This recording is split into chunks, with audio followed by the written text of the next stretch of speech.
This is how you dry cure bacon, which is what we're doing today.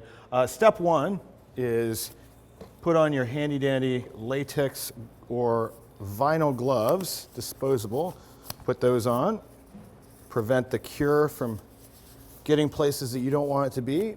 Get yourself a food safe plastic bin such as this, basically one that's big enough for the piece of pork belly that you're going to be working on.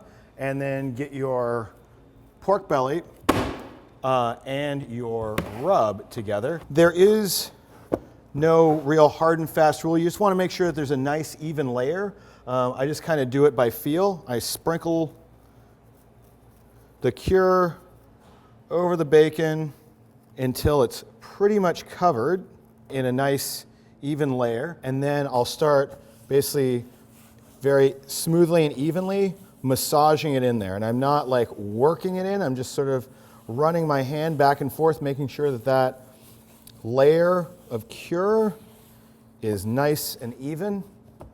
It's also going to show me some spots that I missed, like right here, the corners over here. So I'll get another little handful, sprinkle it on the spots that I missed, and again, just sort of push that cure right into the meat of the bacon. So usually what I'll do is I'll apply one layer and then I'll flip it over and that'll give, while I'm applying it to the backside, and that'll give it enough time for a little bit of that liquid to be pulled out of the bacon, and that'll help my next layer to stick, and we'll flip it back over after that and it'll be ready to go. As this bacon starts to cure, it's going to start to firm up, because the whole point of applying this cure is to reduce the water activity, which basically is a fancy way of saying pulling out enough moisture that bacteria can't really function inside the muscle, and so bacon will last longer without going bad and won't make you sick.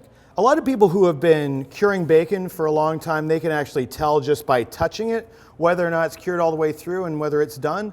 But if this is the first or second or even third time that you've made your own bacon, it really helps to use a little bit more of an empirical way of figuring out whether or not your bacon is done.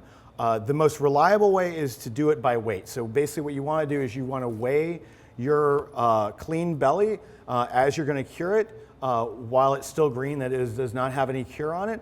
And then when you think that it's been cured out, about 4 to 7 days later, depending on how warm or cold your refrigerator is, you want to then weigh it again. It should be anywhere between 18 and 25% less weight than it was initially. So if you're talking about a 4-pound belly, it might weigh about 3 to 3¼ pounds, and that's just about there. That's just about done. One really important thing that you want to do is to flip your bacon every day, and whether you keep it in a plastic food-safe bin like this in your refrigerator, or you put it in a large Ziploc bag, you just want to make sure that you flip it every day. And what the reason for that is it's going to pull out a lot of water that is going to have a lot of salt in it, and that's basically a brine, and this belly will cure unevenly unless you flip it at least once a day.